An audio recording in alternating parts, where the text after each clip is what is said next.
expected to introduce legislation tomorrow that would make marriage between same-sex couples, he tried to say, illegal here in New York.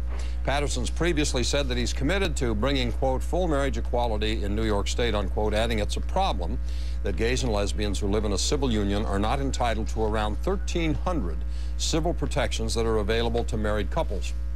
Former New York Governor Eliot Spitzer introduced the same bill back in 2007. It passed the Assembly, died in the Senate.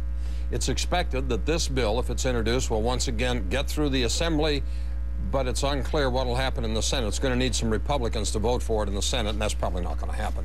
Supporters are hoping that the momentum is there for the bill to pass this time. It's because Iowa's Supreme Court recently overturned a ban on same-sex marriage. Vermont's legislature also just voted to allow gay couples to marry. Same-sex marriage also legal in Connecticut and Massachusetts, but so far not in New York or California. What would it mean if New York becomes the 5th state to legalize gay marriage? Go to CNN.com/Cafferty file and post a comment on my blog. Let's get back to Jack Cafferty for the Cafferty file. Jack.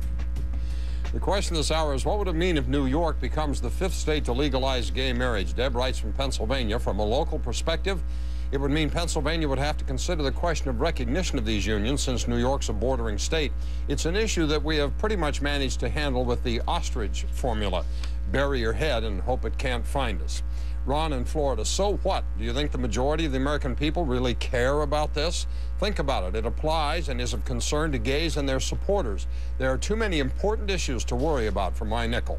Nancy in Tennessee, New York will just be one more state allowing gay marriages that the rest of the country will have to recognize or challenge. When a gay couple resides in a state that does not recognize gay marriage, what marital laws apply to that couple? The laws of the state of residence or the laws where they were married? It's a complicated issue.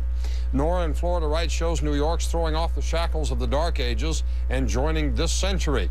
As a straight married woman, I truly don't understand the hullabaloo. How can recognizing a legal union of two people in a loving, committed relationship be anything but good?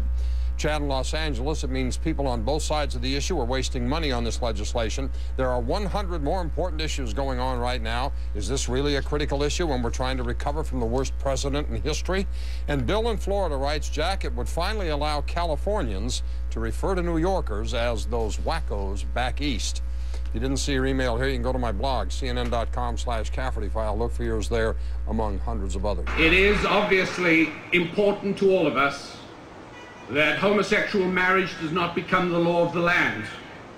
Let me tell you that for every logical argument we can bring to show that it's a very bad idea, the other side, spreading the stain of secular socialism, will bring 3 better arguments that it's a very good idea, and then it's simply our argument against theirs. It turns out that you have to go into rehab if you use the word faggot. So